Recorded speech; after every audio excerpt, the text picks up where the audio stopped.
Oh, there we go. That camera. What's going on, everyone? How you guys doing tonight? My name is Matt Jarbo. This is Hollywood After Dark, and it's a little after. It's right at the witching hour, so I figured it'd be a good time for a midnight movie chat. Something we haven't done in a while. Like I just got home a little bit ago. Thought I'm so used to looking at that camera right there. This is my little webcam. So used to doing these late night streams that I just thought, you know what? I'm awake. Why don't we have a conversation? Why don't we see what's going on? Why don't we chat with everybody and then just kind of talk about Hollywood and Hollyweird and what's going on? I mean, it's the night, it's the weekend, it's the Saturday before Halloween, which means there's lots of crazy shit. I was just out, saw a whole bunch of people in costumes doing Halloween things, realized I'm not doing any of that, but that's okay. That is, that's all right. Okay, so let me just tweet this out. And all right, let me just put that out there. Okay. Midnight movie chat.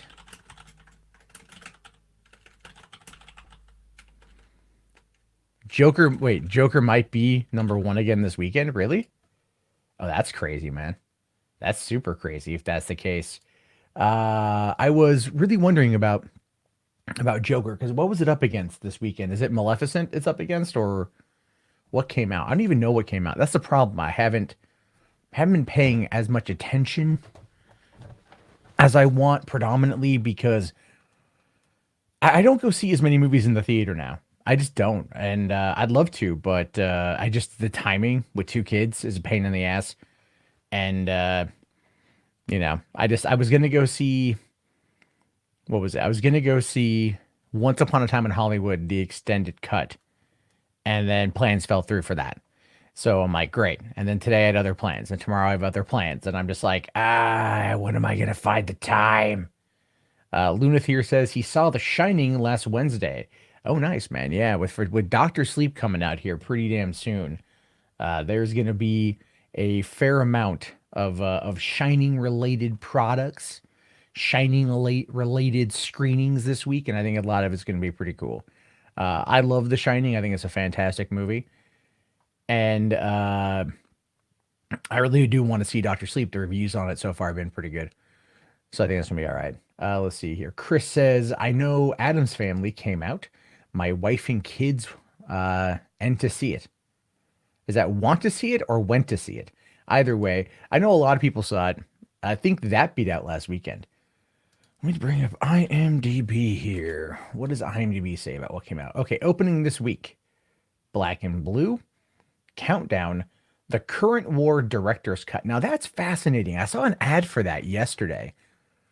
The Current War, the new Benedict Cumberbatch, Tom Holland. Who else is in that movie? Like so many people are in that movie. Nicholas Holt? Who's in it?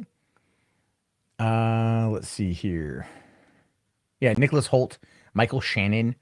It looks pretty good. And they've got they've got the whole director's cut in theater right now. I didn't even know that the movie came out. Does it show me when it dropped? It officially released. Oh, it officially released yesterday. So why is it known as the director's cut? That just makes no sense to me. I don't get it, you guys. I don't understand it. Lunathier says, I'll definitely go see Doctor Sleep. Yeah, a lot of people are. I think it's gonna be pretty big. I think a lot of people are gonna be down for it. I think a lot of people are gonna dive into what Doctor Sleep is about. And I think that Stephen King is seeing this revival unlike anything else, right? I mean, I was talking about it the other day, with a friend of mine, and I'm just like, look at all the Netflix Stephen King adaptations right now. Into the Through the Tall Grass or whatever, Into the Grass or whatever that was. It just came out. That apparently is pretty good. Low budget, super low budget Netflix horror movie. So there's going to be a lot of, there's a lot there. And then you had It Chapter 2 just came out, and that was actually really good. Even though people always go, oh, but part one was better or one was better, the first one was better. I'm like, it's the same story. It's the same movie. It's like, do you look at Kill Bill and go, oh, it's Kill Bill Volume 1, Kill Bill Volume 2? No, you say it's Kill Bill, right? They're not two separate movies. They're one movie just chopped up. But people have trouble, I think, really phrasing it a certain way or looking at it a certain way. Let's see here. Okay, so Rosantis asks, I wonder which of the Shining, I wonder which of the Shinings the Doctor Sleep movie draws from more, the movie or the book. I'm gonna say the movie, based upon just the trailers, pulls a lot from the movie, and I say that because, for one, the score for The Shining is very present in the trailer, which is great. The red rum looks just like it did in the movie. It's good shit. And I actually would love to see it more based off of the movie than based off of the book, only because just the aesthetics of the movie are great. But I remember really enjoying the ABC miniseries that was more of a direct adaptation. But the Kubrick one is just iconic. Everyone loves it. You don't really fuck with that. Okay, so Deep Voice Dude says, which video game property will be the first to break out and become the DC MCU type cinematic universe?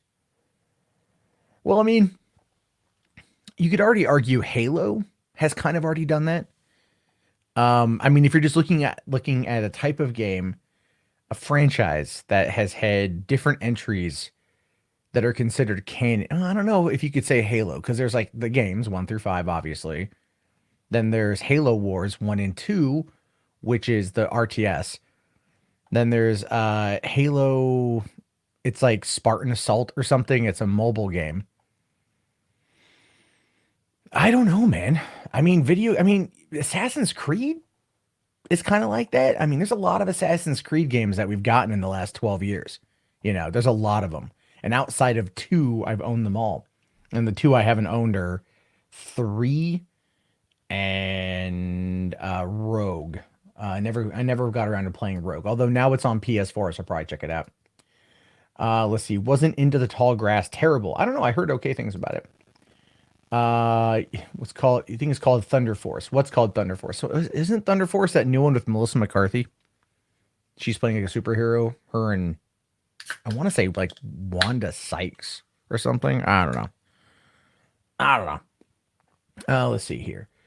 Okay. Over under on Rise of Skywalker opening weekend being 300 million US only. I don't think it's gonna hit 300 million. I just don't.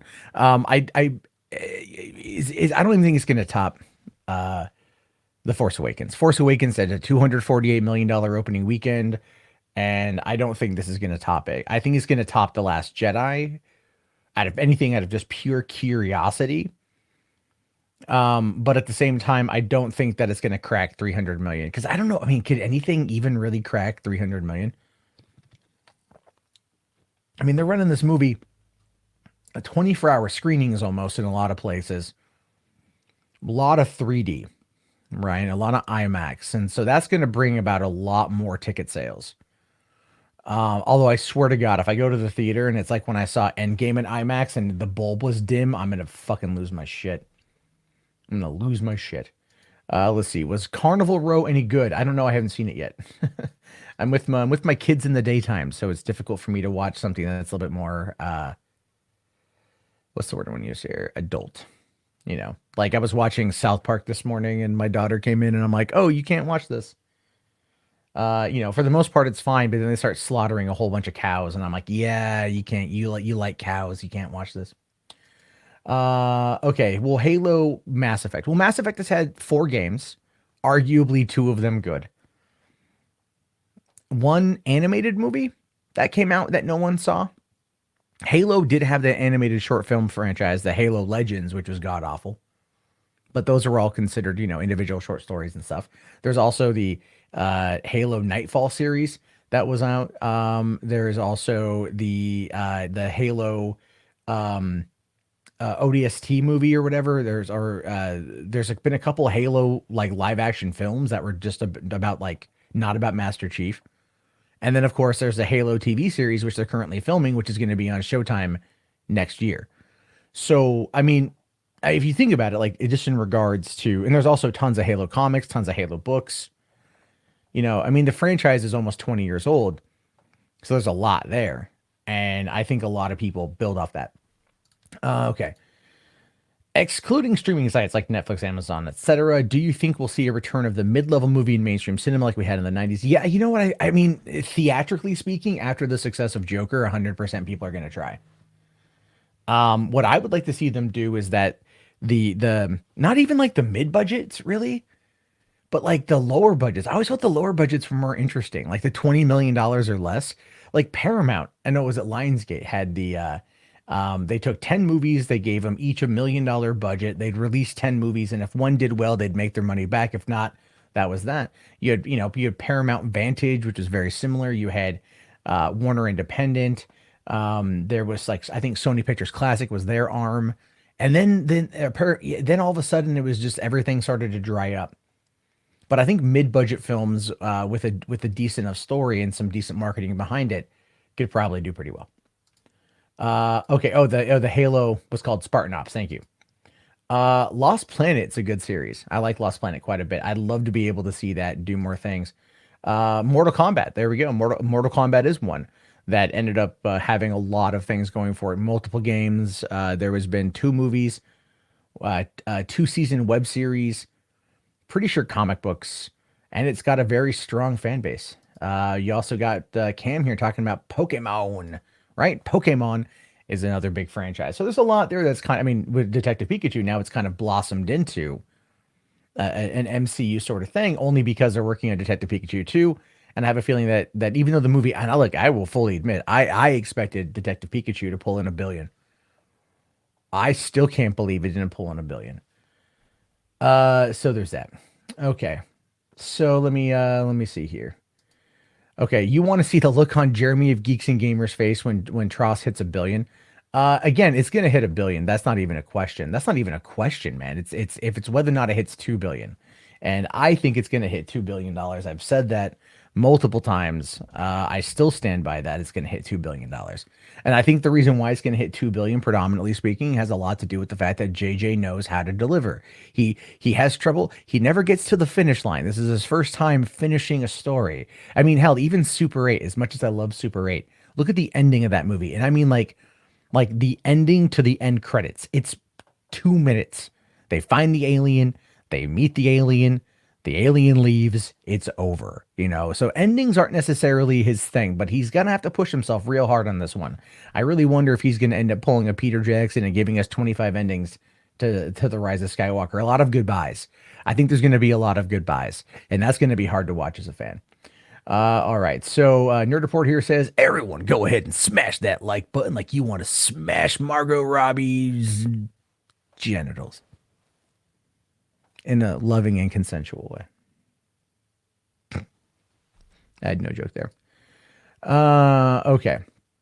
I'm just kind of going through here. All right. Do I think that the Stephen King revival is an offshoot of our current enjoyment of 80s nostalgia with shows like Stranger Things? Western, I think that there is definitely a correlation between the two.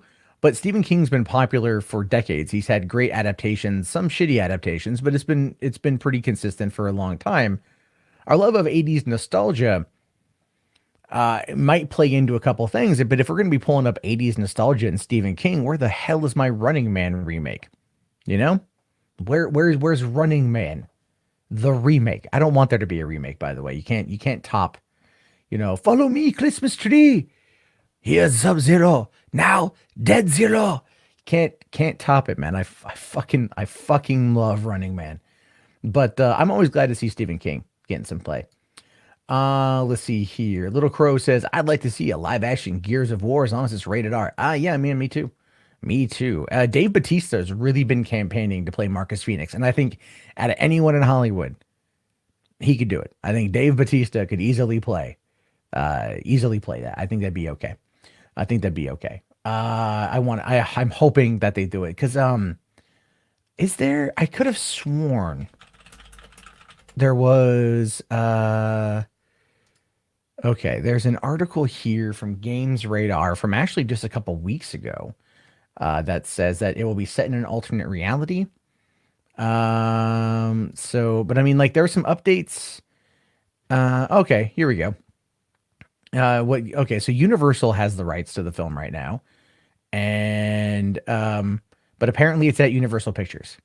So we'll have to wait and see what happens, whether or not Microsoft, who owns the Coalition, who now owns the Gears of War brand, will actually be able to pull it off. I don't know if they will. I don't think they will. But I'd love to see it. I'd love to see if they actually get it done. Okay. The Halo live action movie is Forward Unto Dawn. Thank you very much, Curtis. I was blanking on the name. I knew it was something like that. Vizak here asks, DC Black or DCEU? I know a lot of people are going to sit there and go with the success of Joker. Obviously, DC Black is the way to go. I still love the DCEU, so I'm more prone to that. But I would like there to be some other villain films. You know, I mean, I don't want. I'll be honest with you. I actually thought about it, and I don't want there to be a sequel to Joker. I don't think there needs to be a sequel to Joker. I think leaving it kind of ambiguous at the end, also ominous at the end, is a good way just to leave it. The movie did well without the promise of it being a sequel, with it saying it's its own standalone universe. Let it be there. DC has enough of his problems right now, but it's a good movie. I can't wait to see it again. It's great. Let's see here. Would I rather J.J. Abrams direct a Green Lantern Corps or a Superman film? I think I'd prefer JJ to direct probably Superman. I think if he had to choose, who I would like to direct Superman is Matthew Vaughn, because I think Matthew Vaughn would knock it out of the park. But hey, at least we get another Kingsman movie. We get The Kingsman coming out in February, and then also Kingsman 3, which has been written. So, but I'm looking forward to seeing whatever he does with DC. Hey, what's going on in Human Quake? How you doing, buddy? Okay, so you want to see The Rise of Skywalker hit 2 billion? Well, if the movie's better than The Last Jedi and it's fun, it has to be fun. If it's fun, it will hit 2 billion. So yeah, and Roman's right here. 1 billion doesn't mean success. Shoot for 2, 100%. 100%. Edward here says 2 billion, no way after Last Jedi. See, here's the thing with that, man. Last Jedi didn't have rewatchability. There's really nothing there to go back to. It doesn't move the needle. It doesn't end on a cliffhanger. It doesn't end with you really asking any real questions. It simply just ends. And you're like, the boy with the broom, is he the new Luke Skywalker? What I recommend is there's a video that came out today from the Popcast. And they did a video about Rey, Evil Rey, and how she ties into Star Wars. And it's really solid. Like, I tweeted about it. And I recommend it. It's 28 minutes. It's really good. And these guys spent weeks diving into the current canon of Star Wars, what we know, what Disney's approved, to come up with this theory. And this theory, if it's real, oh my God, if it's real, I would lose my shit. Like, I would lose my shit. Thoughts on Dark Crystal on Netflix? Haven't seen it yet. I feel real bad. I keep meaning to. Lucas apparently helped on The Rise of Skywalker. I heard he was a consultant. And again, the Popcast guys bring that up. And again, if this is what Lucas is trying to do, then it would be dope. Okay, let's see. Edward here says The Last Jedi ruined the trilogy. Yeah, I'm not gonna disagree with you on that one right there. Let's see here. Nathan Oswald here says Christine is one of the best Stephen King adaptations, which I never saw, actually. Never saw the movie or read the book. I just know it's about a killer car, and I think I'm probably hurting myself by not knowing more about that one. Also, I have to ask you, Nathan, while you're here, how often do you super chat John Campea? Because I'll get the notification that he has put up the stream, and I'll go check the topics, and then I see your name pop up on, like, a lot. So you're dedicated, homie. You're very dedicated. That's good for you. Let's see here. Luna says, I hope there's never a Back to the Future remake. I don't think there's going to be. I think Robert Zemeckis has it tied in. Let's see. Bringing Back the Emperor will undo what they did in Return of the Jedi. AJ, that's actually not true if you followed the expanded universe, as well as even elements that they have talked about inside of the new Star Wars canon. Actually, it's entirely probable that the Emperor pulled off some seriously Sith shit. If true, it would make I don't want I like, these guys can explain it real well. I would fuck it up. But I'm supposed to go on a podcast with them and talk about it. So there's that. All right. Well, actually, real quick, Roman numerals here says Christine is car. It is car. It is very car. Let's see. I enjoy most of Stephen King adaptations. I rewatched The Langoliers today. Actually, it hasn't aged that well. Yeah, I love The Langoliers, but the CG on that is terrible. The mid '90s Bronson Pinchot going all cray cray and shit. It still look bad, but man. Actually, I got a funny story about that. So remember Columbia? What was it? Columbia House. Like you get all the VHS movies or CDs or whatever, but you got to do the monthly subscription. So I got the letter in the mail, and I was like 16, 17, or I think maybe 16, maybe younger, maybe 15. And I was like, they had like it was a stamps. It was a thing of stamps, right, with the movie boxes on there. So I picked up 7 movies that I wanted, and one of them was The Langoliers. And I put it on the paper and I sent it in. I'm like, you know what? I have a job. I can pay for Columbia Movie House. I can pay for this. I can get these VHS tapes at least for a little bit.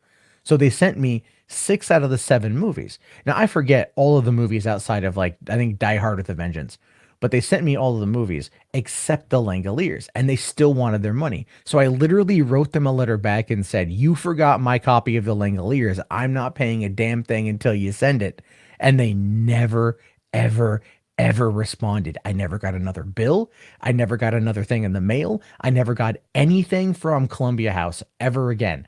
As soon as I sent them back saying, "You forgot my movie and I'm not paying until I get it," they stopped talking. I ended up walking away with 6 new films. I was okay with it, but I never got The Langoliers. Uh, who who was Snoke? I don't know at this point. I don't know if we're ever going to find that out. They're just going to kind of let that one go. Snoke was actually Jar Jar. That's actually one of my favorite YouTube theories. That's be great if Jar Jar's in Rise. I don't think so. I don't know. Okay, so I'm gonna jump ahead a little bit here, just because there's a lot of chats and I'm way behind. Okay, so let's see here. Am I crazy for thinking the Batman could have a $200 million opening weekend? You're not crazy to think that. You're not crazy to think that. But what I would suggest is that you kind of modify expectations. The Batman right off the bat, probably not 200 million, but the Batman sequel, if it's good, the first one's good, which is Matt Reeves, and it's clearly going to be good.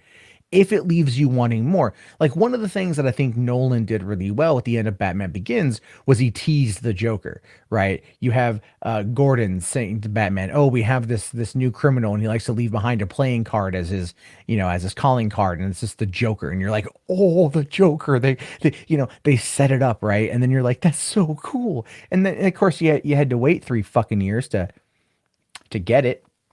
You had to wait all that shit. But at the end of the day, when they promoted the Dark Knight Rises, or the Dark Knight, the Joker was all over everything. Was all over everything, right? So that one opened really well because of the IMAX, because of the good faith and goodwill that Christopher Nolan had built up with Batman Begins in the subsequent 3 years. And I think right around that time, you had the start of the MCU, right around that time, with Iron Man and Incredible Hulk coming out before The Dark Knight that summer. But I mean, there was kind of a superhero lull between 2005 and 2008. Well, with the exception of, I want to say, X-Men Last Stand, Superman Returns, and Spider-Man 3. But that was 2007. There wasn't a lot in 2007, if I recall correctly. Was there? Oh no, and the second Fantastic Four movie. So you had some misses in there, a couple good ones, but mostly were kind of like middling. You know, X-Men Last Stand, not well received by fans. Spider-Man 3, not well received by fans. And I think Batman at the time was like, people were really kind of like eking for a Batman movie. They really wanted something to kick ass, and then here come the Dark Knight and just knocked everything on its butt. Let's see here. Okay. Makes no sense to have Palpatine come back alive if he's a clone of himself. That was a contingency plan. If he died during the OT, then fine. But to undo Anakin's legacy / arc is just dumb, lazy writing. But again, what if, and this is just a what if the Emperor and Vader set a contingency plan together? And again, you have watch the Popcast video. 28 minutes, well worth your time. They go into it. The only thing that I find there to be a little bit crazy is they still don't explain Snoke. And I think at this point, Snoke just may have been a dude. He just may have been a Force user. And that was it. Like that could just be it, which is really weird. It's not lazy writing if it's done correctly. It's really, really, really not. Especially considering that Lucas wanted to do a trilogy or three sagas, and Palpatine would have clearly been in all of them. He would have been in all of them. I guarantee that. So let's see here. Do I like Star Wars Resistance? I do actually. Yeah, I think it's really good. It takes a little bit of time to get going, but it's pretty decent overall. I guess I missed the super chat. My bad. Hold on. Oh, okay. Thank you very much for the $2, Nathan. Rock on. Woohoo! Thank you very much, man. I really appreciate it. I'm on the StreamYards page here, so it doesn't give me a notification. So I just skipped it. So I'll keep a better eye out. Thank you so much, man. I really appreciate it. Okay. All right. Would I like Kevin Smith to write and direct an MCU or DCEU movie? I actually would like him to write and direct a DCEU movie. I would like to see Kevin Smith write a DCEU film that was shot by Roger fucking Deakins or Zack Snyder. I think Kevin Smith's writing, his snappy dialogue and the way he tells his stories, mixed with Zack Snyder's cinematography and his visual stylings would be epic. And I say that because if you go back to 2000 and you read the Daredevil graphic novel that he wrote, that was really, really, really good. And I think with excellent cinematography, it could do really, really, really well. Or and the reason why I say like Zack Snyder shoot it is because Snyder is serving as not only the director but the cinematographer of Army of the Dead, which just wrapped filming, by the way. So there's that. Snoke was one of the royal guards from the Emperor's throne room. Really? Do you have confirmation of that? Okay. Let's see here. I know what you're thinking. Ignore it, ignore it, ignore it. You can't ignore what you've done, buddy. Oh yeah, whatever. Okay. Let's see here. Revenge of the Sith is great though. I agree. All right. I thought Snoke was Windu because of the bald head. That would have been kind of funny. All right. Let's see here. For the next generation of Bond films, what would you say to Michael Fassbender being Bond? Have it set in the 1940s? Well, I'm not against it. I mean, I think Fassbender could be Bond. I know they were looking at Tom Hiddleston for a little bit, and they might still go back to that. And I don't know if Tom Hiddleston could pull off being Bond. He would have the seriousness, but does he have like the stylings for the fight? Fassbender can definitely fight 100%. I think that'd be pretty good to see. All right. Let's see. They say the Skywalker saga will end, but it ended in Return of the Jedi. It actually didn't end in Return of the Jedi because Lucas himself had planned a third trilogy. He said back in the 80s that there was going to be 9 movies, so he had always thought of there being 3 individual trilogies. Palpatine was clearly the driving force in number 1, the prequels. He was clearly the bad guy at the end of the original trilogy, and he would probably be brought back in the third one. Now go back and look at Dark Empire, an expanded universe comic line where the Emperor came back as a clone, and that whole thing was still, ultimately the EU was still Lucas approved, if I recall correctly. So there's that. Why do you hate DC, Kevin? Kevin Smith's not terrible. I said good cinematographer. I would, and I'd be right on that one too. Let's see. Any chance I know what film Daredevil will appear in as well as Jessica Jones? You think it could be Spider-Man? If they do it, I believe the rumor of them coming to FX and doing a show there is probably more accurate. So we got this. Okay. Kevin Smith, Supergirl, and Flash episodes are amazing, entertaining. DC should hire him for the show.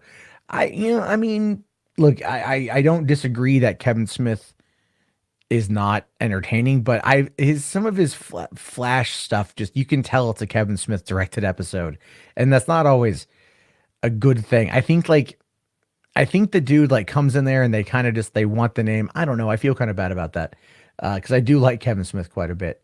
So let's see here. All right. All right. Let me see. Anything else? Okay. All right. Let me go back to AJ because he's comment there. All right. Lucas had plans for 7, 8, and 9, but they didn't use him. They wanted to do what was done before. Well, okay. We have to actually kind of look at that in, I would say, as abstract of a theory as humanly possible. Let me explain why. So think of it like this. You have to discard the prequels for right now. Go from 1983 to 2015. That's literally 32 years. That is 32 years in between the original trilogy and the sequel trilogy. Again, we are disregarding the prequels. So what you have here is 32-year gap, not only cinematically speaking for release dates, but you've also got all the actors are getting older, and everything else in the process of that. There's new technology, there's new elements, there are all these new things, and filmmaking as a landscape is entirely, vastly different now than it was. The episode 7 was supposed to set up a brand new trilogy, but not just a new trilogy. It was supposed to establish a new world for Star Wars. It was meant to establish a new branding for Star Wars. It was meant to carry the torch past the Skywalker saga. That's what they were wanting to do with it.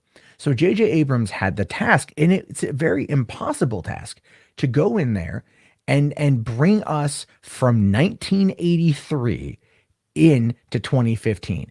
That's what he had to do. And so, yes, he borrowed elements a bit more than I think he should have, and he's clearly admitted his problems with that. But at the same time, I think he also completed something that many people would probably not be able to do. I really think that. I really think almost any other director would have trouble matching the tone and matching the aesthetic of what Star Wars 32 years later would be like. And I think Abrams really nailed it. Now, should he have used what Lucas wanted? Probably should have pulled in more of it than maybe they're doing a bit of that now. That was obviously something that Bob Iger, I think, dropped the ball on, from my honest opinion, when it came to how they handled Lucas. And it seemed clear that they just kind of cut Lucas out of it. And Lucas clearly felt bad, as indicated by Bob Iger. And Lucas has made some very choice comments, but a lot of the money that he made off of that $4.08 billion sale was in Disney stock. So him bad mouthing the company and potentially weakening the stock is only going to hurt him in the long run. So you know what? I mean, I don't know what would have happened if he wanted to go into the inner workings of the wills and get down to the microorganisms. That could have been interesting. I do hope to one day see to see the what he had planned, his outlines.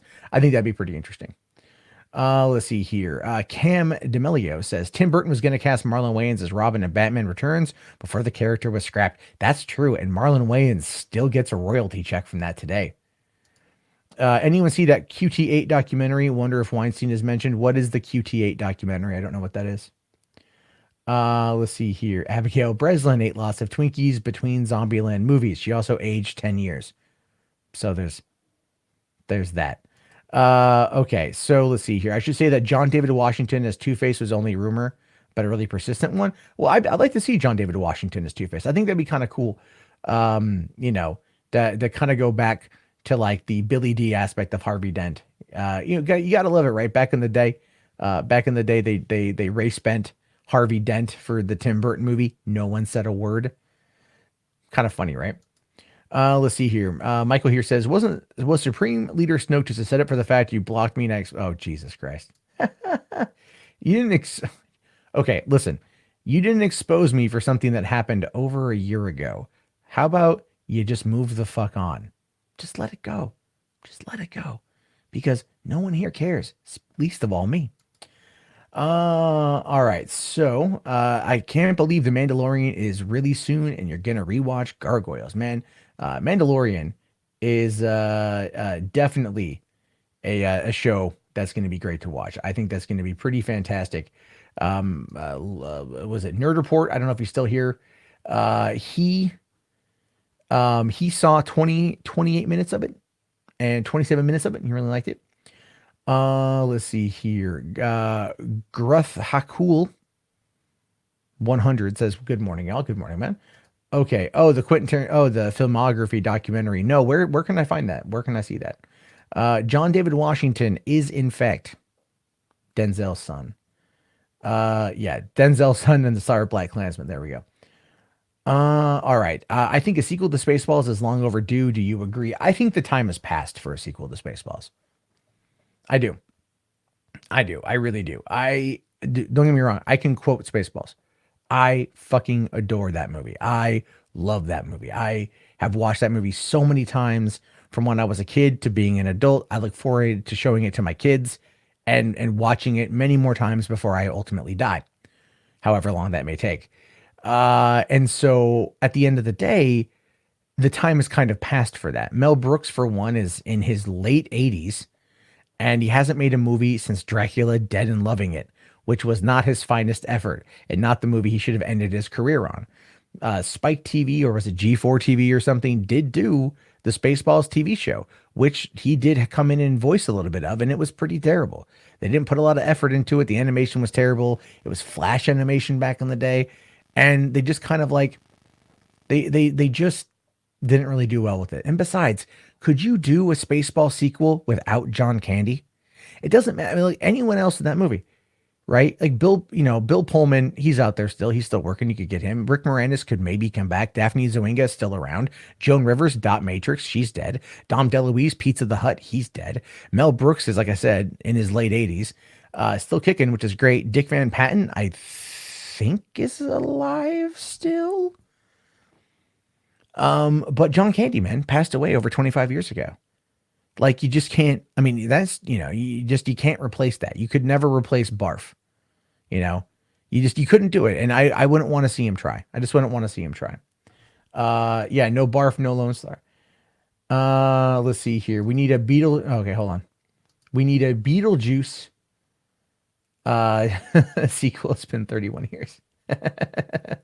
I don't know about that. I don't know about that. All right, let's see. Yeah, no Barf, no Lone Star. I agree.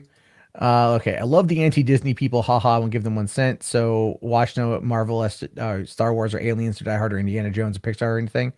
There are people out there who, they think that Disney is pure evil, and Disney does a lot of really crappy things. But they put out some high quality entertainment, which is how they get us. This Beetlejuice Goes Hawaii. Jesus, that does feel like an 80s movie, doesn't it? Like Nerds in Paradise. Van Patten died. Okay, see, I didn't know that. When the hell did Dick Van Patten die? How am I not up on this shit? Dick Van Patten dog food is not what I looked up Google. Why did you autocomplete that? Dick Van Patten passed away, wow, Jesus Christ, over 4 years ago. Did not know that. That's sad. I love that guy. Love that guy. Okay. Let's see here. Which DC or Marvel characters do I want to see? Do I want to see where in Human Quake? Are you saying on the big screen or just in general? I would love to see okay, when they cast Wolverine, because they're gonna eventually cast Wolverine. I'd love to see them. Was it Omega Red? Is that villain? I think that villain would be really cool to see. Especially because I feel like it would take a team up to take him down. So there's that. Let's see here. And sorry. Okay. To complete that, he says in movies and Disney Plus. Okay. Yeah, I love to see how much you want to bet they're going to give Jubilee a movie or a show of some kind, probably something along the lines of that.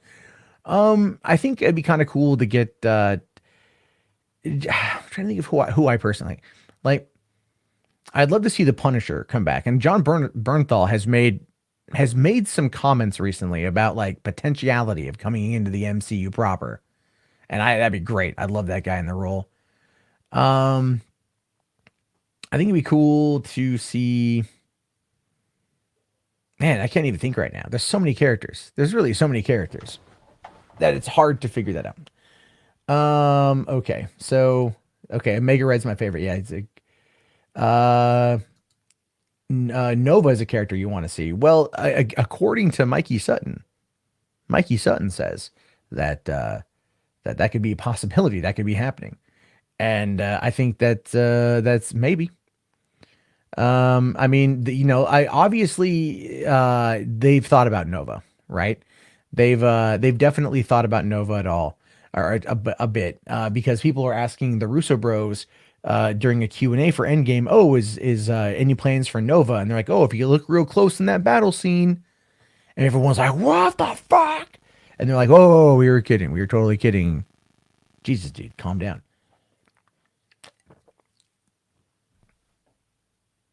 Sorry, I thought I heard my kid. Let's see. Wouldn't it be a dream to have DCEU in the MC of a crossover movie like Who Framed Roger Rabbit? Yeah, I'd see that. I'd see that in a heartbeat. I would. I don't even care. I don't care. I'd go see it in a heartbeat. Um, it's nuts. Here we go. This is an interesting one. I'm amazed at how much supposed leaks info has come out of TRS or Rise of Skywalker. Is it possible these leaks are coordinated to gauge audience reactions and spread disinformation to protect the real story? Simon, did you see my video today? Because I speculated on the very same thing. And the reason why it dawned on me as I was in the shower, of all things, I'm sitting there and I'm thinking about because I just checked my email before jumping in the shower, and I got like 4 emails from people today, and they're like, Matt, you got to see these leaks. You got to see what's going on. You got to see what's happening, man. You got to do it. And I'm just like, oh, fuck. All right, I don't want to see these leaks. I just don't want to see it. And I'm in the shower. And I'm kind of thinking, because I do my thinking in the shower. Not the thinking you're thinking of. I do normal thinking, regular thinking in the shower. And I'm sitting there, I'm not sitting there, I'm standing there. And it just kind of dawns on me. I'm like, wait, JJ's done this shit before. Like, look at Cloverfield. And I lived and breathed the Cloverfield ARG in the fall of 2007. I was digging in the internet all over that shit. So it's like, so that's been a big thing. He's done this kind of crap and he's pretty secretive. So I made a call, talked to some people, and then started kind of compiling my theory, did a little bit of research, put together what I feel was a good, decent enough argument, and then put it out there to suggest that perhaps this is not what we're told. Maybe it's running parallel, right? Just enough to where it seems like it could be accurate based upon what we've seen, and people's minds are just going to fill in the rest. I mean, let's be fair here. The human mind is literally just going to fill it in themselves, right? They're going to do it themselves. So there's that. I don't know, man. Like I'm really hoping that that what we get is not what we've read. Not because it's inherently bad. It was presented in a way that was, I think, to do the most negative damage to it, right? To just do story beats without anything else going on. And there's that. And I feel like a lot of people were shocked when they saw the trailer and they're like, wait a minute here. Some of these leaks seem like, oh my God. And then that person puts out the image, that one image floating around, and it's just like, but how? I mean, like, how did they get that shot? Like, how did they get that image? And for one, I don't think it's Palpatine that's sitting on that chair, sitting on that throne. I don't think it is. Watch the podcast video. You see what I'm talking about. I think they're onto something. That's a hell of a fucking theory. I mean, you start talking about like life essences and Pelagus the Wise. I mean, look, here's why. Okay, fuck it. Here's why I got hype. Right, I'm just gonna tell you guys. I want you to watch the video anyway, but I'm gonna tell you guys anyway. Okay. Here's the thing. Here's what they put out there. Here's what got me. Literally, I'm in my car listening to the video, and I got to this part, and I was like, oh my God, that would be so fucking cool. So it's like this, essentially. Palpatine, as we know, helped facilitate the clones. So he was manipulating, the Jedi and with Dooku and everything in order to get the clone army made up on Kamino, right? So very similar to the Death Star tech. Once that information's out there, it's out there. So that's what he's going to use for his Star Destroyers, all going to have like mini like Death Star like lasers on them. Because, again, once that tech is out, it's out. So cloning, he is into cloning. He's got cloning facilities underneath his temple on Coruscant. This is, again, in old canon, and I think even new canon, and even in the Aftermath series on the Battle of Jakku, you find out that the Emperor had a research facility on Jakku, which I believe had cloning stasis chambers underneath it, which is the idea of where Rey came from. So the idea here is that Rey's a clone. That's been something that's been floated around for a while. So Rey's a clone. But our Rey that we know is a good Force user. Like basically Palpatine mixed his DNA with Anakin's DNA, right? And then they're the ones that's what created Rey. Is that Rey is kind of like the amalgamation of both of them together. Very similar to how the midichlorians formed Anakin as a way to stop Palpatine or to bring more balance to the Force in regards to Palpatine and what he was doing in regards of trying to create everlasting life by doing a bunch of like Sith alchemy shit and whatever and all this other crazy stuff, right? And I'm not doing it justice. I'm just kind of overview. So then Rey, Force user, clone of Palpatine and Anakin, she grows up on Jakku. She perhaps gets found by two junkers who sold her off to Unkar Plutt, and then they're living in they're dead in a pauper's grave somewhere, right? That would explain that. That would explain why her parents, who she remembers as her parents, is what Kylo told her, because that's what he saw. Because let's be realistic here. If the Force created Anakin, the Force has a lot to do with Rey. And if she is a clone of Palpatine and Anakin, then that's a pretty decent theory. But at the end of it, more or less to summarize it, Palpatine, as we know him, is dead, but he was able to transfer his life essence to Vader's helmet, which was made using Sith alchemy. Again, I'm not even doing this whole thing right. Like, there's so much there that's like, I'm trying to remember it all. But at the end of the day, what it really boils down to here is that Dark Rey, what we saw in the trailer, that wasn't a Force vision. That was another clone of Rey. And she's now the Emperor. She's now got his essence in her, and the voice we're hearing is him coming through her, which doesn't make a great deal of sense, I will fully admit. But either way, imagine if Rey's going up to that throne and she sees a clone of herself sitting on it, and that's why she's backing away, because she sees herself. Blow your goddamn mind, man. Just saying. Okay.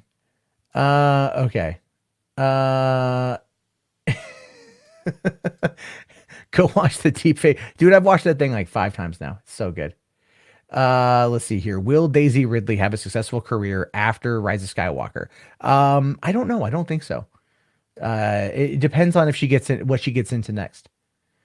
Let's see. All right.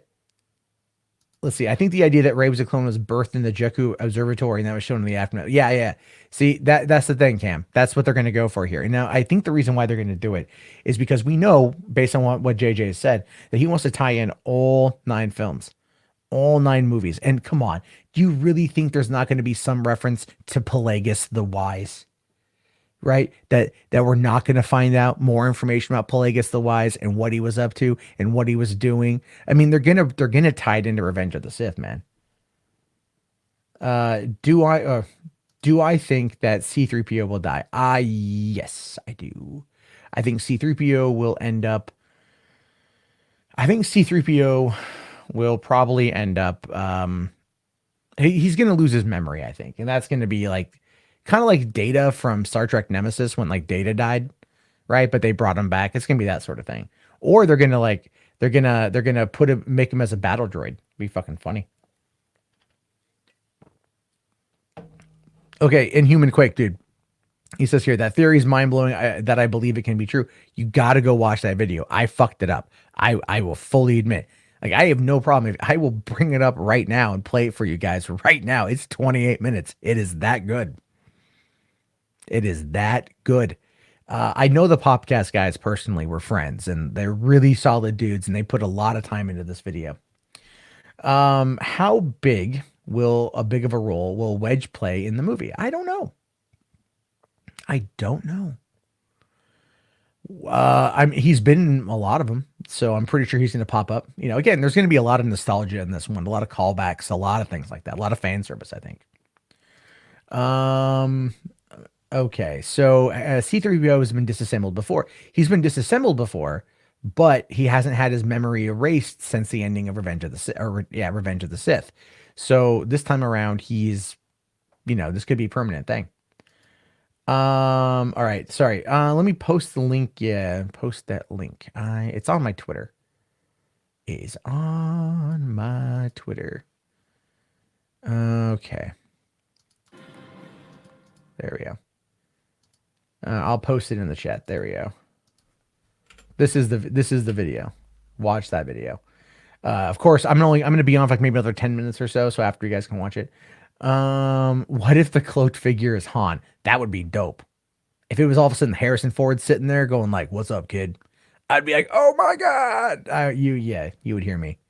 You would hear me cry. Let's see. Have I seen the Angry Birds movie? If so, what's my opinion?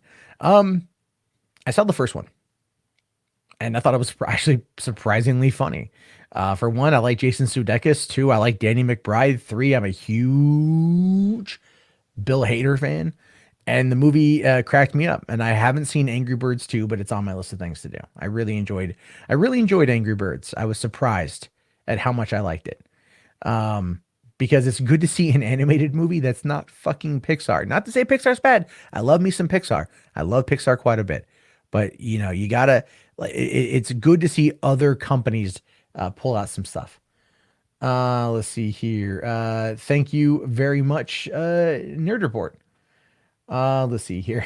I hope they can wipe my memory after suffering from 7, 8, 9. Oh, please, AJ. It's not that bad. Come on, it could be worse. Okay, it could be Battle for Endor. All right. Could be the Ewok movies. Could be the Star Wars Christmas special. They're not that bad. Hey, what's up, Robo P? How you doing, man? Thanks for coming by. Appreciate it. So the first one was funny. It had some funny innuendo. Yeah, Angry Birds. Yeah, it did. It was pretty good, man. Wait, hold on. I'm very curious to know this, this, how you came to that particular conclusion, sir. How you came to that. That's what I'm curious to know. How in your mind is this bad? Anyway, a basic just made it, just got the notification. Really? Yeah, man. This was a last minute thing. I just Saturday night I was chilling out. I'm like, let's just talk about movies for an hour. Let's see here. The Men in Black. I think Men in Black is done due to the newly polished turd. I kind of enjoyed Men in Black International for what it was. I had fun with the movie. For one, I've always been an F. Gary Gray fan, so I'll watch like any movie he directs. And I felt that there was some good in it. Like there was some cheese. There was some stupid stuff. I predicted the ending, but I enjoyed it well enough. But I don't know if I would like buy it. I think it's already out. Yeah, I think it's already out. I didn't buy it. Or is it coming? I don't even can't even tell you really. But they're gonna have to recalculate. They need Will Smith. They just need Will Smith. All right. RoboP says, I'm apprehensive at episode 9. Last Jedi was a wreck. Force Awakens was decent. Think more Force Awakens, less Last Jedi. That's how you have to approach it, right? Think more Force Awakens. Because JJ does know how to be a crowd pleaser. That is true. He does. He knows how to give fans what they want to an extent. Okay, I won't be 100% on that one, but he gives it to an extent. Rian Johnson just wanted to go play in his own toy box. He wanted to play with everyone else's toys, and he just wanted to take him home for 2 years. And then now we finally got him back, and I'll never touch him again. DreamWorks, are they still making animated movies? Because they're pretty funny. Let's see here. Dark Phoenix, you finally saw it, not your favorite. It wasn't my favorite, but I have a huge love of those characters in that universe that like good and bad, I sit through it. You know, like when I got to the ending of Dark Phoenix, the final shot of Magneto and Professor X together, my first thought was, oh no, because I knew it was over. I'm like, no, I'm not ready. Even though I'm a big supporter of the X-Men joining the MCU, I still like those characters. I always have liked those characters and those actors playing those characters. After coming off of Logan, it is what it is. So there's that. But yeah, let's see here. Let's see. Double Tap Zombieland is better than I expected. I still want to see that one too. Men in Black International is better than Men in Black 2. That I agree. But Men in Black 3 was not very good. Taiwan #1, China #1. I have to be sure to praise my new corporate overlords. Thank you for that, Curtis. Thank you for the reminder. Let's see here. Would I watch it again enough for them to get J and K back? Look, if they got J and K back, yeah, I'd watch it 100%. Even with Chris Hemsworth and Tessa Thompson, I think they got good chemistry together. I think they'd have better chemistry now that the movie is, moving into the next element of it.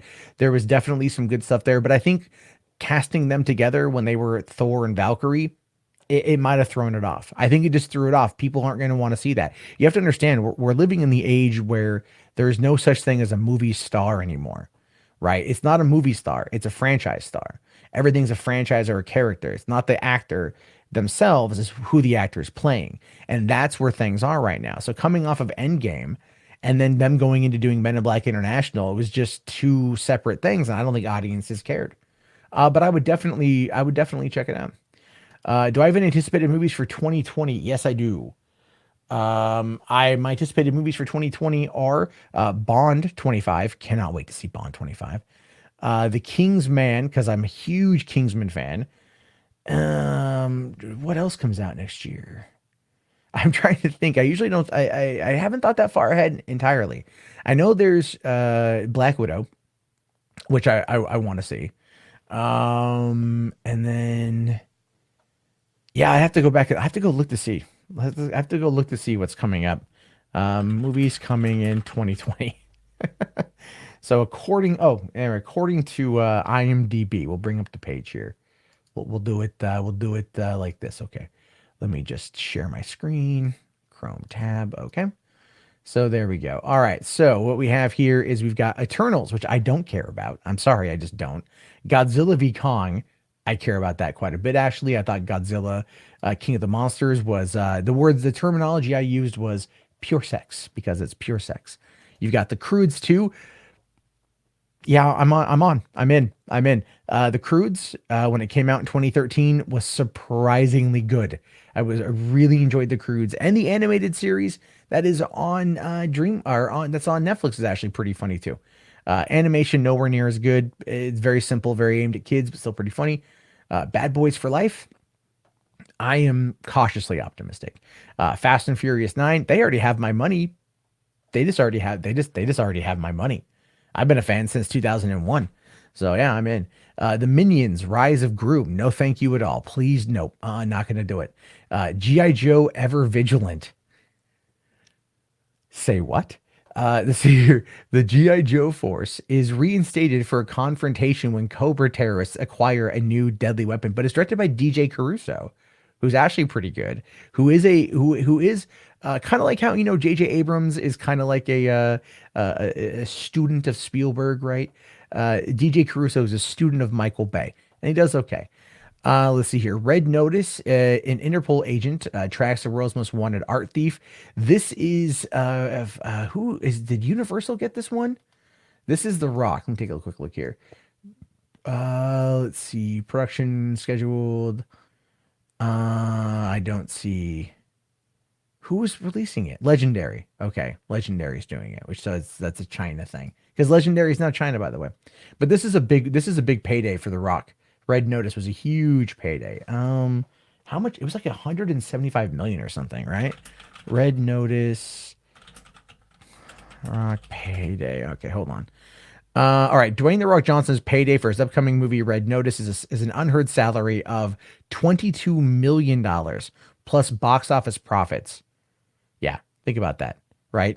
His payday is $20 million for this one movie that stars him and Ryan Reynolds, and it's from the director of Skyscraper. So yeah, more or less it's meant to be a vehicle starring The Rock. Jesus. Okay, well, whoa, there's a new Friday the 13th. Okay, I'm game. I'm game. Dawn 3, don't know what that is. We got Venom 2. Yeah. I'm game for Venom 2. I am. I'll admit I'm in. Free Guy, which I don't quite. I mean, Sean Levy's a good director. I enjoyed the Escape the Museum or Night of the Museum movies. And then Ryan Reynolds, Taika Waititi, Jodie Comer, Channing Tatum. It looks pretty interesting. So I'm definitely down to check that out. No Time to Die, obviously. Wonder Woman 1984, obviously. Death on the Nile, which is the sequel to Murder on the Orient Express, which should be pretty fun. Bloodshot, which I do want to see. Mulan, I don't care. I'll go see it, but I don't care. I'll probably wait for DVD. I don't care. Top Gun Maverick, I'm down for that one because director is Joseph Kosinski. And Joseph Kosinski did Tron Legacy. and he will always have my attention because of Tron Legacy, as well as Oblivion, the 2013 movie with Tom Cruise that he wrote and directed, which I thought was actually really good as well. If not a slightly derivative plot, directing was quite good. Then we've got Morbius coming out as well. That's a summer release. And that's the Jared Leto vampire movie. Funny how he went from playing the Joker to playing a vampire. So there's so there's that. Onward here, which what I think the trailer for that was pretty good. And it's Pixar, so I want to see it. Ghostbusters 2020 plot undisclosed. Well, look, plot undisclosed is still more of a plot than Ghostbusters 2016. And of course, I'm down to see that one. Jason Reitman involved. I'm down. Birds of Prey. Yeah, I mean, I want to see it. I do want to see it. I don't know how excited I am for it. I just don't know how excited I am, but I want to see it. Black Widow, 100% want to see, because again, I'm an MCU junkie. We got Tenet here, the new Nolan movie starring isn't it John David Washington is in that too? So I'm down with that. Let's see.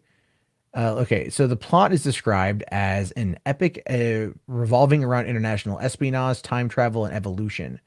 So I'm just hoping it doesn't have as much of a fuck you ending as Interstellar did. Look, goddamn, like Interstellar, like 95% of that movie is perfect.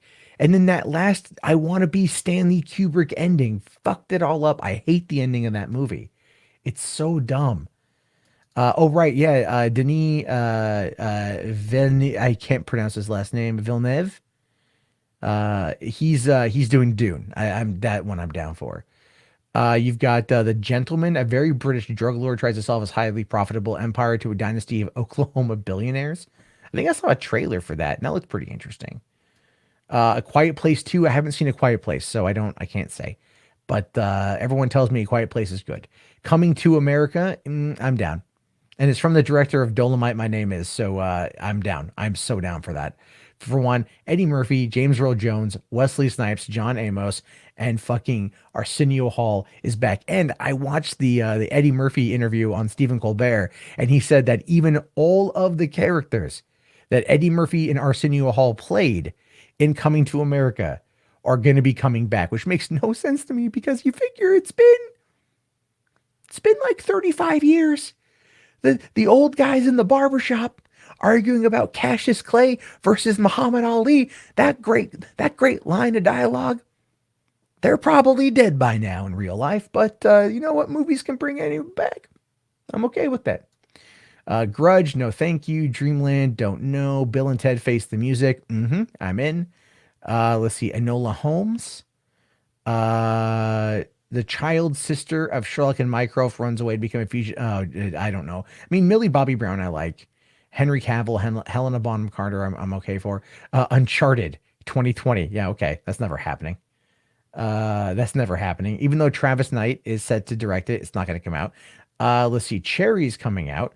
An army medic suffering from post-traumatic stress disorders becomes a serial bank robber after an addiction to drug puts him in debt.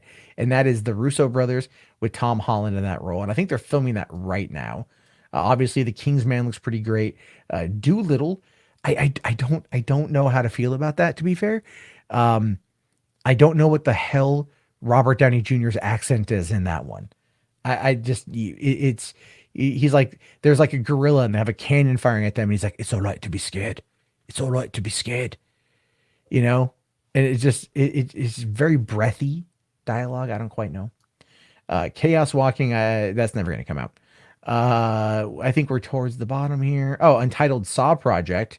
That's coming out. That will be interesting because Chris Rock wrote the damn script and Samuel Jackson and Chris Rock are in it. The Hitman Wife's Bodyguard, which I would see because I enjoyed Hitman's Bodyguard. What else we got here?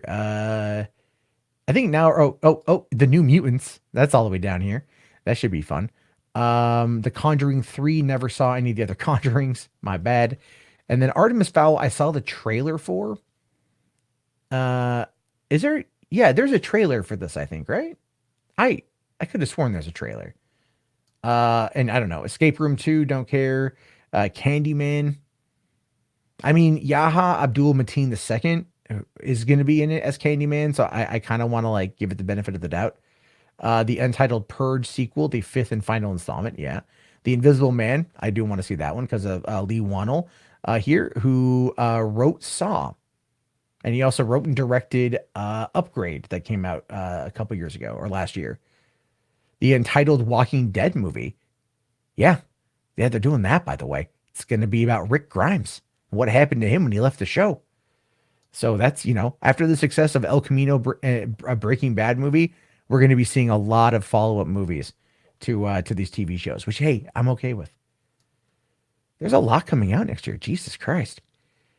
Anyway, RoboCop Returns, that ain't happening because Neil Blomkamp left, and I don't know if they have a new director or not.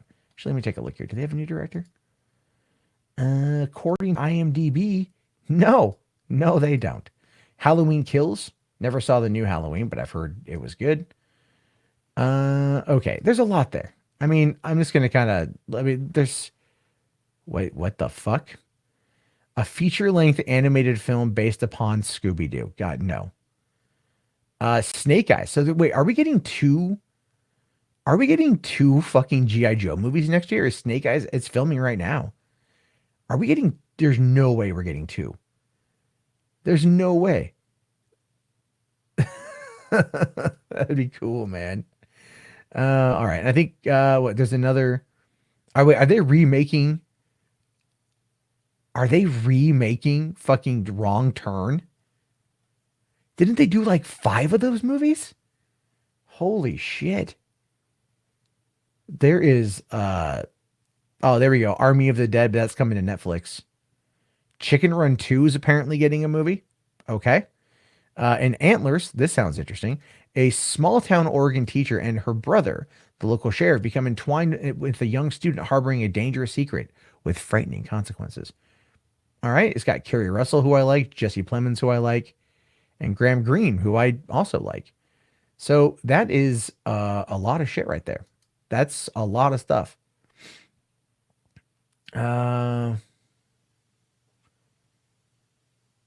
Okay. Yeah, sorry. That was, you asked me to look it up, and then I looked it up. Okay, let me just kind of run through a couple of these here. Let me just see. I want to see if I missed any super chats or anything. All right. Okay. I'm just looking. A lot of comments there. It took a little bit longer than I thought. Okay. All right. We need a Fortnite movie. No, we don't. No, we don't. Chicken Run 2 should be directed by Mel Gibson. It would be the best movie ever. It would be great. It'd be fantastic. Let's see. Oh wow, they're making a Wheel of Time TV show. 100%, man. 100%. What about all those PlayStation movies? We're not going to see them in 2020. Probably not till 2021. Do I think if Venom is rated R, it would hit $1 billion or it would flop? It wouldn't have done it. I mean, it probably wouldn't have done as well, to be fair. They're making a Stand remake. Yeah, it's coming out on CBS All Access. And Whoopi Goldberg is playing Mother Abigail, which is really fascinating. Let's see. We don't need a Face Off remake either. Yeah. No, I agree. I definitely agree. Okay.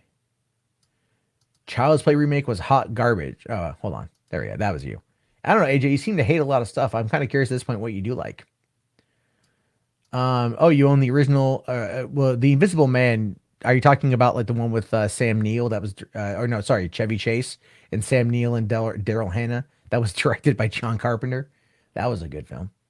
They are not remaking The Princess Bride. Not at all. That was just that's not gonna. It's not happening.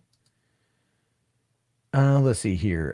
You love accents and you wish filmmakers would show us the dialect coaches working with the actors behind the scenes. It's really interesting stuff. But oftentimes, yeah, I'd like to see some of the dialect stuff. Again, I like all that behind the scenes stuff. When's the Saints Row movie coming out? Fuck if I know, dude. Fuck if I know. All right, I'm just kind of gunning through here. All right, so okay, I'm just like looking through the chat. All right. If the Mortal Kombat movie is a success, I want a good Street Fighter movie. Look, say what you will about Mortal Kombat, but leave Street Fighter alone, okay? That movie is pure camp. It's pure cheese, and it's wonderful for it. I adore the John Claude Van Damme Street Fighter movie. I do. I really do. I got that fucker on Blu-ray. I'll buy that motherfucker on whatever platform they drop it on. Either way, it's going to be good. I think it's going to be great. So, okay, let's see here. All right. You like things that are done in an artistic perspective, not for the money gains. That's all Disney does. They want to own the world. Okay. I'd like to I get what you're saying. I do. I get it. Allow me to phrase it like this. Every movie you watch or TV show you watch or book you read or comic you read was created predominantly to earn that person and or company money. Everything is about money when it comes to entertainment, right? And just that's just the way that it is. So I understand you want things done that are done in an artistic perspective, but art, like beauty, is in the eye of the beholder. So the way that we approach those sort of things is more like just on an individual basis. Now, again, I understand that you don't want Disney to own everything, neither do I, but they still employ a lot of people who create a lot of art that is not being directed by the company as a whole. They choose projects that they think are going to end up making them a lot of money. Now, of course, to be fair, Disney will come in and like dictate sequels and shit, like Planes. Thanks, Lasseter.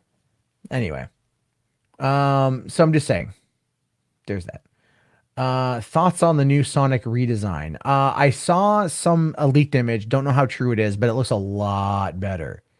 A lot better.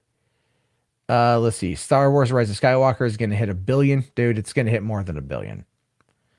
Let's see. I still remember walking into video arcades in 1993 and seeing 20 people standing around Street Fighter watching the players. Yeah, it was before esports were a thing. Now Capcom just fucks up all their releases.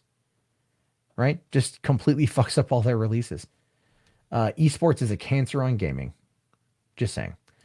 All right. Disney does not make a true competent villain. They make moronic, silly, incompetent villains. That was bad for Star Wars. Well, okay. I mean, you're not wrong. You're not wrong. They had set Snoke up as being the villain, and then they failed. And they set Kylo Ren up to kind of be the villain. And Kylo Ren is going to probably have a redemption arc because that's just kind of in line with Star Wars. I don't want Kylo Ren to have a redemption arc. I just want to point that out there. Okay. I still haven't forgiven him for the death of Han Solo. So there's that. All right. So Simon here says, watch London Fields on Netflix last night. Did anyone get the point of that movie? I haven't seen it yet, so I can't tell you. So if anyone else has, please let him know in the chat. Javier Bardem. Javier Bardem. They play Craven in Spider-Man 3. Fuck yeah, dude. I would see that. Fuck yeah. Okay. So I don't know. Yeah, when you see this, I don't know what you're referring to. So you gotta fucking let me know what that is, because I don't know. I don't know what no it's not and get over it. I don't know what that is. Okay, so did they say he's gonna be playing She-Hulk? No, they haven't cast her yet. Who is it that they're wanting to play She-Hulk? I've seen some fan casting. I've seen some fan casting. So that'd be interesting. All right. So let's see here. Apparently someone doesn't like How to Train Your Dragon 3. I haven't seen it yet, so I can't tell you. Let's see. The only redemption for Kylo is to have Jar Jar taking a steaming dump on his headless body. Why not? Do I have Peter Tingle? Only in strip clubs. Only in strip clubs. Which I haven't been to in many, many, many years. Mostly because I haven't gone. Let's see here. You think Aubrey Plaza would make a great She-Hulk? I think Aubrey. I don't know. I don't know. It's a tough one. I don't know if Aubrey Plaza could pull it off. I mean, attitude-wise, sure. Physically speaking, I mean, well, when she go, I don't know.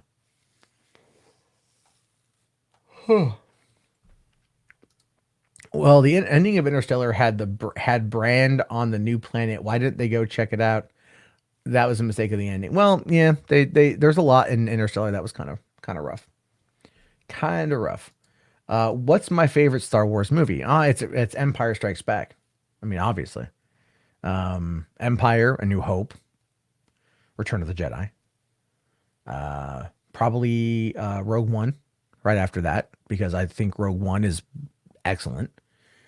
Probably Revenge of the Sith after that one, followed by The Force Awakens, then Solo, then Attack of the Clones, then The Phantom Menace, and then Last Jedi. Last Jedi is the bottom of the list. It's just that movie has caused me nothing but pain for 2 years, and that's such a weird thing to say, but it's like it really, like not physical pain, but just like annoyance. It's like that thing in the it's like when uh you get flicked in the nuts, right? And there's like that residual, like, it's uncomfortable for a long time. That's The Last Jedi. That's The Last Jedi in a nutshell. It's just a flick to your nuts. And it's been there for 2 years. And I'm so ready for it to go away. I'm so ready to finally get the ice pack. That is going to be episode 9. Let's see here. Lunith's favorite Star Wars movie is Revenge of the Sith. And that, can I ask you a question, Lunith? How old are you, man? Because I think that's also a generational thing. Like, don't get me wrong, I'm not knocking Revenge of the Sith. I fucking love that movie. I think it was really good. I think even Attack of the Clones is really good. It got better with me over time. Phantom Menace I still have a lot of problems with. I still have a lot of problems with. Okay, let's see here. She-Hulk would be a CGI performance capture, so there's really no physical requirements. That's true. Yeah, you make a good point there. You make a good point. Robo P here says, I put my order in Empire, New Hope, Rogue One, Return of the Jedi, Force Awakens. Okay. I think a lot of people's Rogue One is going to be up there, like in the top, definitely top 5, but like either top 3 or top 4. Do I like porgs? No, I never really. I know what. I never. I think at first I was like, oh, porgs are kind of cute, right? That's clearly to sell merchandise. And then I see him in the movie, and I'm like, why the fuck are you even here? Like why is it Luke throws the lightsaber, and then it's like the porgs are bouncing on the lightsaber? I know it's a movie aimed at a younger audience. I get that. I'm not arguing against that. I get that, but I maybe it's just like maybe what it is, and this could be potentially true. Maybe this is the problem that we all face is that like I was born in 1982. So for me, the very first movie my mom ever took me to in the theater was in 1983 when Return of the Jedi came out. I was 1, I don't remember it, but it was my first movie going experience, and I've been addicted ever since. I still am to this day addicted. I just don't get to go as often. And maybe I grew up watching these movies on VHS and eventually moved over to the special editions on VHS. And then I got the DVDs when they came out in 2005. And I got the Blu-rays, and I want to get the 4Ks eventually, whatever else format I can get these things in. I've even seen A New Hope in Laserdisc, like I've been a fan my whole life, and I've grown up with these movies. And maybe the situation ultimately is that I want these movies to grow up with me. I want them to grow with me, and that maybe that's the problem is that they just don't grow with me. And that's a personal thing. And when I look at a scene in The Last Jedi where the porgs are jumping on a lightsaber after Luke just so carelessly discarded it, it just ends up frustrating me. So it's just yeah. Anyway, all right. Porgs are dinner. That is true. What happened with Jeremy Renner? He was accused of doing some shit to his wife. Accused.